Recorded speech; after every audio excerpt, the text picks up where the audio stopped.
Golf's second major of the year takes center stage starting today as the 114th U.S. Open tees off at Pinehurst Resort and Country Club in North Carolina. Peter Jacobsen has won 7 times on the PGA Tour, including the U.S. Open Seniors title in '04. A true ambassador of the game. Peter joins us this morning live from Pinehurst to talk about this year's Open and to reveal what a recent survey tabbed as the greatest moment in U.S. Open history. Good morning, Peter. Thank you so much for joining us. Sure, Amanda. The things are heating up down here. That's getting a little bit hotter, and a lot of fans piling in.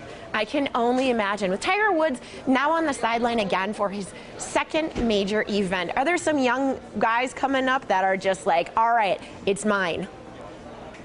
Yeah, you can't dismiss guys like Patrick Reed, Rory McIlroy, Jordan Spieth, Hideki Matsuyama from Japan, Harris English. There's so much young talent on the tour nowadays that kind of reminds me back when Tiger first came on tour. Now Tiger's a veteran, he's not here, but so much talent playing in the world of golf today.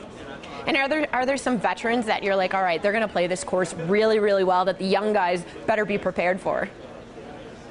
Yeah, well, you can't forget someone like Phil Mickelson, who's a 6-time runner-up, trying to win his first U.S. Open here, where he finished second back in 1999 to Payne Stewart. But Matt Kuchar, Jim Furyk, Keegan Bradley, Adam Scott, Zach Johnson, Brandt Snedeker, people like that are going to be in the mix because they've got the veteran experience, they've got the temperament and the mindset to handle the ups and downs of a major championship.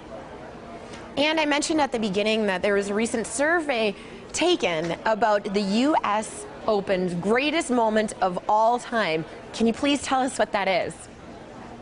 Well, as you know, we've had a lot of Open championships in modern history, and we've seen players like Nicklaus and Watson and Graham McDowell, Jim Furyk win U.S. Opens, Tiger Woods especially.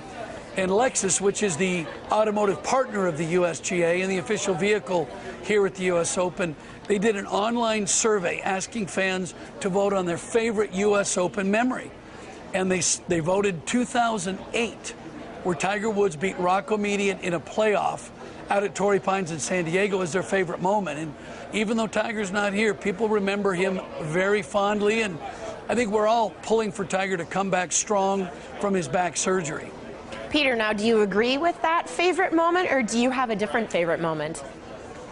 My favorite moment would have been here in '99 when our good friend Payne Stewart beat Mickelson with that long putt, only because a few months later Payne was taken from us tragically in that plane crash. So there's a beautiful statue here of Payne, which brings back very fond memories for me and a lot of players. 1999 would be my favorite U.S. Open memory. And Peter, what is the mindset that all these golfers need to go into today thinking, especially about this course? Well, they have to be cautious. You don't win the U.S. Open on day one, but you can certainly lose it on day one. You've got to get a feel for your game. How are you driving it? How are your approaches, and what's your short game like? The course here is very difficult. The renovation by Crenshaw and Core, they've done a beautiful job. And players have to change their mindset. There's not going to be a lot of birdies out there. They're going to have to really scramble and struggle just to save pars to put themselves in position to win. And Peter, who do you think is putting themselves in the position to win the trophy this year? Amanda, I'm going to go with a real veteran player, a former Open champion himself. I think Jim Furyk's going to win. He's been close. If it's not Furyk, it's going to be somebody like Graham McDowell or Matt Kuchar. McDowell's a former Open champion himself, but I'm going to go with Jim Furyk. Well, we will soon find out if your prediction is right. Peter, thank you so much for joining us today. Thank you, Amanda. And don't go anywhere. The Morning Blend will be right back.